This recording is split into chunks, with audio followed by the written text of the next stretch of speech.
आप सभी को हरतालिका तीज व्रत की बहुत बहुत शुभकामनाएं। माँ पार्वती की कृपा से सबको अखंड सौभाग्य की प्राप्ति हो। दोस्तों, हरतालिका तीज का व्रत 6 सितंबर 2024 शुक्रवार को रखा जाएगा। आज की वीडियो में आप सुनेंगे हरतालिका तीज व्रत की कथा। विधि विधान से भगवान शिव की पूजा करने के बाद पूजा में शिव और पार्वती से संबंधित कोई भी स्तोत्र आप पढ़ सकते हैं या फिर चाहे तो शिव चालीसा का पाठ कर सकते हैं।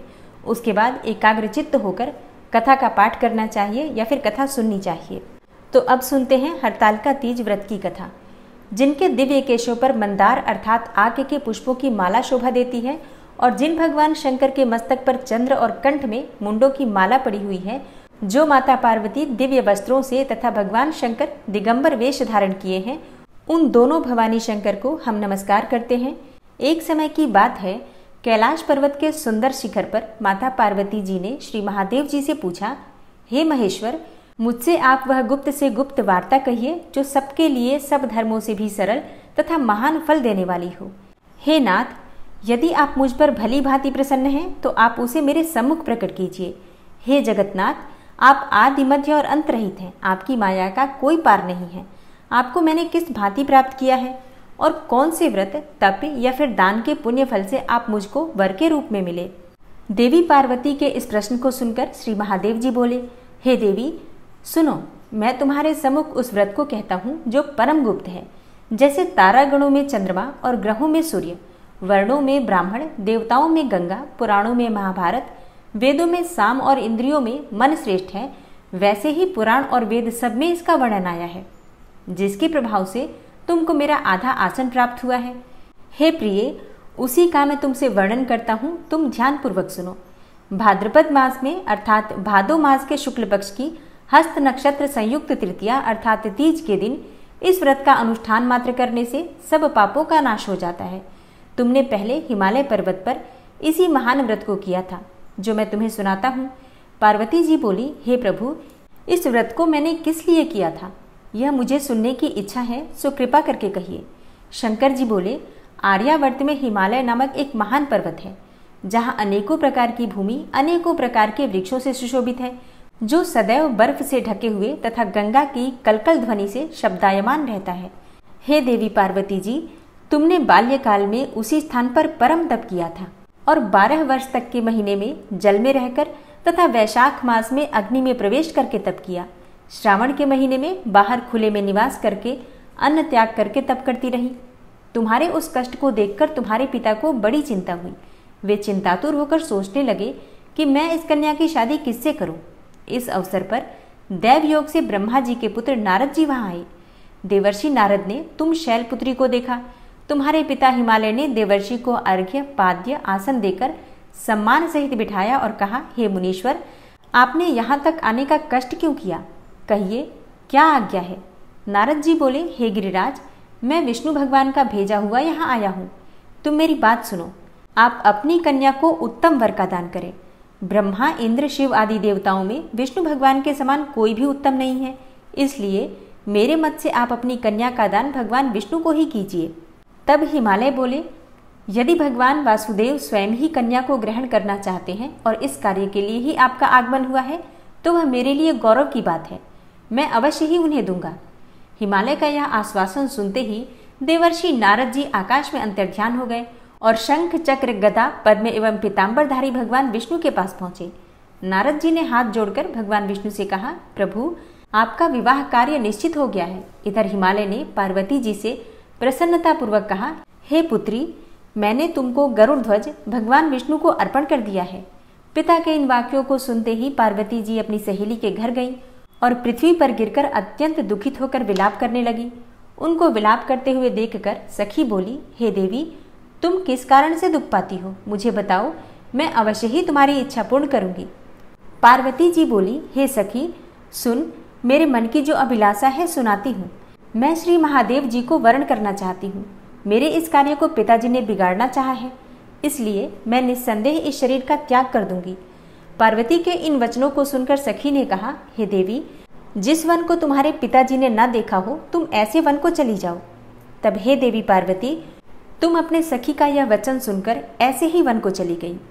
तब पिता हिमालय ने तुमको घर पर न पाकर सोचा, कि मेरी पुत्री को कोई देव, दानव अथवा किन्नर हरण कर ले गया है। मैंने नारद जी को वचन दिया था कि मैं अपनी पुत्री को गरुड़ ध्वज भगवान के साथ वरण करूंगा। हाय, अब यह कैसे पूरा होगा? यह सोचकर वे बहुत चिंतातुर होकर मूर्छित हो गए। तब सब लोग हाहाकार करते हुए दौड़े और मूर्छा दूर होने पर गिरिराज से बोले कि हमें आप अपनी मूर्छा का कारण बताओ। हिमालय बोले, मेरे दुख का कारण ये है कि मेरी रत्न रूपी कन्या को कोई हरण कर ले गया, या सर्प डस गया, या किसी सिंह या व्याघ्र ने मार डाला है। वह न जाने कहाँ चली गई, या उसे किसी राक्षस ने मार डाला है। इस प्रकार कहकर गिरिराज दुखित होकर ऐसे कांपने लगे जैसे तीव्र वायु के चलने पर कोई वृक्ष कांपता है। तत्पश्चात हे पार्वती, तुम्हें गिरिराज साथियों सहित घने जंगल में ढूंढने निकले। सिंह, व्याघ्र, रीछ आदि हिंसक जंतुओं के कारण वन महाभयानक प्रतीत होता था। तुम भी सखी के साथ भयानक जंगल में घूमती हुई वन में एक नदी के तट पर एक गुफा में पहुंची। उस गुफा में तुम अपनी सखी के साथ प्रवेश कर गई, जहां तुम अन्न और जल का त्याग करके बालू का लिंग बनाकर मेरी आराधना करती रही। उस समय पर भाद्रपद मास की हस्त नक्षत्र युक्त तृतीया के दिन तुमने मेरा विधि विधान से पूजन किया तथा रात्रि को गीत गायन करते हुए जागरण किया। तुम्हारे उस महाव्रत के प्रभाव से मेरा आसन डोलने लगा। मैं उसी स्थान पर आ गया जहां तुम और तुम्हारी सखी दोनों थी। मैंने आकर तुमसे कहा, हे वरानने, मैं तुमसे प्रसन्न हूँ, तुम मुझसे वरदान मांगो। तब तुमने कहा कि हे देव, यदि आप मुझसे प्रसन्न हैं तो आप महादेव जी ही मेरे पति हो। तब मैंने कहा, तथास्तु। ऐसा कहकर कैलाश पर्वत को मैं चला गया और तुमने प्रभात होते ही मेरी उस बालू की प्रतिमा को नदी में विसर्जित कर दिया। हे शुभे, तुमने वहां अपनी सखी सहित उस व्रत का पारायण किया। इतने में ही तुम्हारे पिता हिमवान भी तुम्हें ढूंढते ढूंढते उसी घने वन में आ पहुंचे। उस समय उन्होंने नदी के तट पर 2 कन्याओं को देखा तो ये तुम्हारे पास आ गए और तुम्हें हृदय से लगाकर रोने लगे। और वे रोते हुए बोले, बेटी, तुम इस सिंह और बाघों से युक्त घने जंगल में क्यों चली आई? तुमने कहा, हे पिताजी, मैंने पहले ही अपना शरीर शंकर जी को समर्पित कर दिया था, किंतु आपने इसके विपरीत कार्य किया, इसलिए मैं वन में चली आई। तब हिमवान ने तुमसे कहा कि मैं तुम्हारी इच्छा के विरुद्ध यह कार्य कभी नहीं करूंगा। तब वे तुम्हें लेकर अपने घर को आए और तुम्हारा विवाह मेरे साथ कर दिया। हे प्रिय, उसी व्रत के प्रभाव से तुमको मेरा अर्धासन प्राप्त हुआ है और इस व्रतराज का मैंने अभी तक किसी के भी सम्मुख वर्णन नहीं किया है। हे देवी, अब मैं तुम्हें ये बताता हूँ कि इस व्रत का यह नाम क्यों पड़ा। तुमको सखी हरण कर ले गई थी, इसलिए इस व्रत का नाम हरतालिका पड़ा। पार्वती बोली, हे स्वामी, आपने इस व्रतराज का नाम तो बता दिया, किंतु मुझे इसकी विधि एवं फल भी बताइए कि इसके करने से किस फल की प्राप्ति होती है। तब भगवान शंकर जी बोले, इस स्त्री जाति के अत्युत्तम व्रत की विधि सुनिए। सौभाग्य की इच्छा रखने वाली स्त्रियां इस व्रत को विधि पूर्वक करें। केले के खंभों से मंडप बनाकर उसे वंदनवारों से सुशोभित करें। उसमें विविध रंगों के उत्तम रेशमी वस्त्र की चांदनी ऊपर तान दें। चंदन आदि सुगंधित द्रव्यों का लेपन करके स्त्रियां एकत्र हो जाएं और शंख, भेरी, मृदंग आदि बजावें। विधि पूर्वक मंगलाचार करके श्री गौरी शंकर की बालू निर्मित प्रतिमा स्थापित करें। फिर भगवान शिव और पार्वती जी का गंध, धूप, पुष्प आदि से विधि पूर्वक पूजन करें। अनेकों नैवेद्यों का भोग लगाएं और रात्रि को जागरण करें। नारियल, सुपारी, जवारी, नींबू, लौंग, अनार, नारंगी आदि ऋतु फलों तथा फूलों को एकत्रित करके धूप, दीप आदि से पूजन करके कहें, हे कल्याण स्वरूप शिव, हे मंगल स्वरूप शिव, हे मंगल रूप महेश्वरी, हे शिवे, सब कामनाओं को देने वाली देवी, कल्याण रूप तुम्हें नमस्कार है। कल्याण स्वरूप माता पार्वती, हम तुम्हें नमस्कार करते हैं। भगवान शंकर जी को सदैव नमस्कार करते हैं। हे ब्रह्म रूपिणी जगत का पालन करने वाली माँ, आपको नमस्कार है।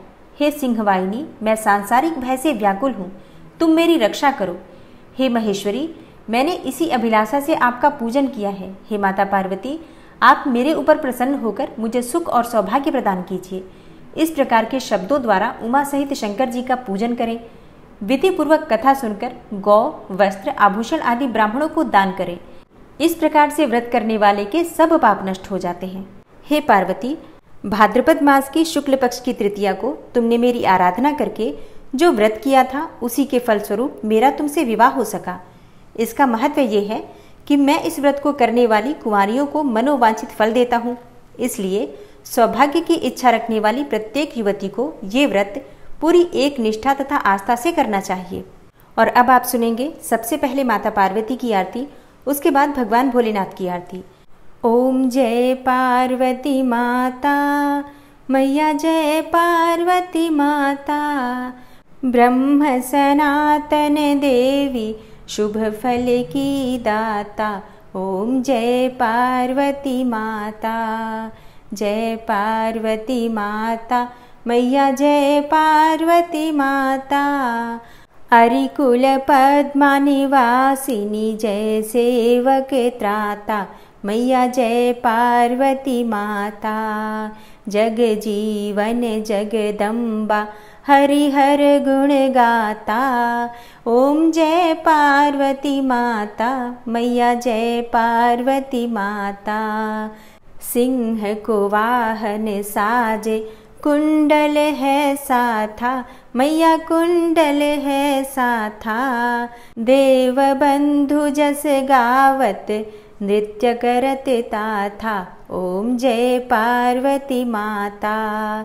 सतयुग रूप शील अति सुंदर नाम सती कहलाता, मैया नाम सती कहलाता।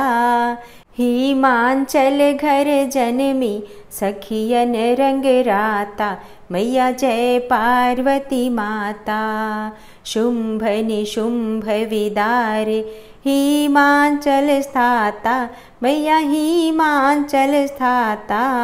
सहस्त्रभुज तनुधर के चक्र लियो हाथा, मैया जय पार्वती माता। सृष्टि रूप तू ही जननी शिव संग रंग राता, मैया शिव संग रंग राता। नंदी भृगी बिन लाही सारा मद माता, ओम जय पार्वती माता। देवन अरज करते हैं तव चित को लाता, मैया तव चित को लाता। गावत दे दे ताली मन में रंग राता, मैया जय पार्वती माता। श्री प्रताप आरती मैया की जो कोई है गाता, मैया जो कोई नित्य गाता, मैया प्रेम सहित गाता। सदा सुखी रहता वो सुख संपत्ति पाता। ओम जय पार्वती माता, जय पार्वती माता, मैया जय पार्वती माता। ब्रह्म सनातन देवी शुभ फल की दाता, मैया जय पार्वती माता।